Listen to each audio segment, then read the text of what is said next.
Great to see you. The charts? Yes, why not? I've actually been in the charts already. Oh. Really? War, What Is It Good For? I released just after the war, I think, and it went to the top of the charts. It's actually relatively easy now, because people can download music very easily. You don't have to go looking for a record shop to buy music. And well, this is quite different, because it's not you're featured on the single. It's by, well, you tell us who it's by.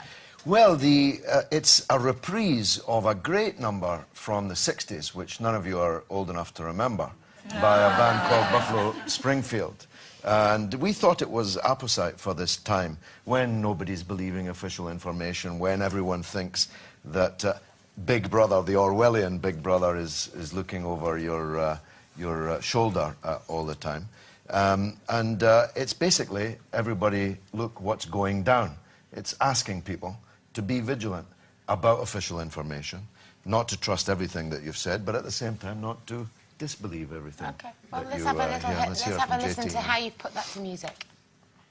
All around the world, people poems, women, labor unions, freedom fighters, all in cyberspace. The ability of the people to speak unto the people, to every corner of the earth, and instantaneously, is going to set the people free. And I, for one, say, hallelujah.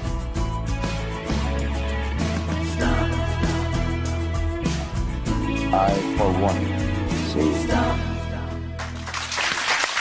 Let's go for what it's worth, take two. If you get it on iTunes, on Amazon and so on, it's really worth listening to. It's a good treatment of it. And the lyrics discuss the power of the internet and how messages are getting out now, even to countries where before communication was prohibited, restricted for political reasons or otherwise. How important a role do you think the internet has now in terms of freedom of speech? I mean, I've got 11,600 videos on YouTube that have been watched by 25 million people. I've got 70,000 friends on Facebook. And so you can reach people in mass numbers now in a way that you would have had to had the permission of big media owners to do before. You know what it's like. Some people get in the media and can get their message across, and other people don't. Maybe their message is too controversial or whatever. But now, I can, I mean, this here today is being seen by a mass audience on mainstream television, but it will be watched tomorrow on YouTube across the world by anybody who's looking for my name or the causes that I'm speaking for. So I think that this revolution, it's a real revolution, is now fueling revolutions. The revolution in Tunisia, for example, was kind of started by mobile telephones and Facebook and the rest. So and it power spread to the like, people. well, yeah, it really is power to the people. It really is. So do you tend to question everything, and what do you like with... Well, I like the statement that a great Irish journalist called Claude Coburn once said, that nothing is true until it's been officially denied. I think that's the healthy attitude of scepticism. At the same time, there is a madness abroad. I mean, I'm already getting messages this morning that the earthquake in Spain overnight was triggered by some sinister, dastardly weapon by someone. I mean, this kind of nonsense, this is a kind of madness. But that's not helpful to the world, is it? No, especially it's kind when we of live madness. in such but in a way, times. Kate, the rulers, our rulers, have brought it upon themselves, because actually, very few people in the world any longer believe anything they say, even when they're telling the truth. And, you know, as was joked earlier, good morning, is it? Is the approach now that many people are taking. Which well, is you've a always pity. tried to take a slightly different approach, especially when it comes to connecting with people and trying to get them to connect with politics and namely your politics.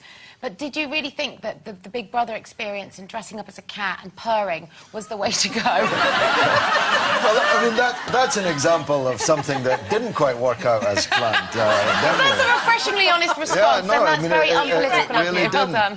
I really didn't. Well, if I hadn't done the cat so well, we wouldn't be talking about it now. My problem is I'm a perfectionist. No, George, if I just sat there, perfectionist, George. Exactly.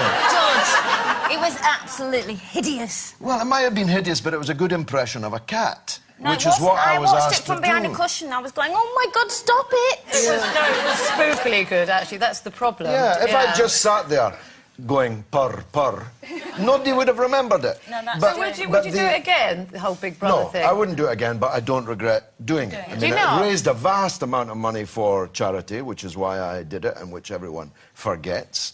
I didn't get the political messages across that I hoped to in the House, because they bird-songed it out, which is something they hadn't told me they would do in advance. But also, I mean, I lost my head in there, as everyone does, after a given amount of time. I started out intending to be Mr. Serene, writing a novel in my head, and I ended up squabbling about tobacco. Where did you get that fag? You didn't have any fags this morning?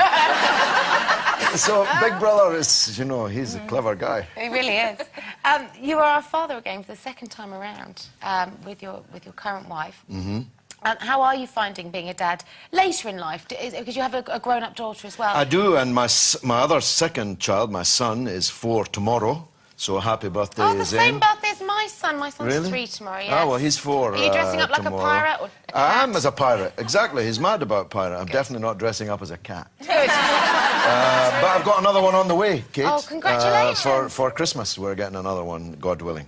Oh, well, thank you very much Thanks. for coming in today and for being so refreshingly marvellous. straightforward and honest with us. It's George Galloway. Thank you very much.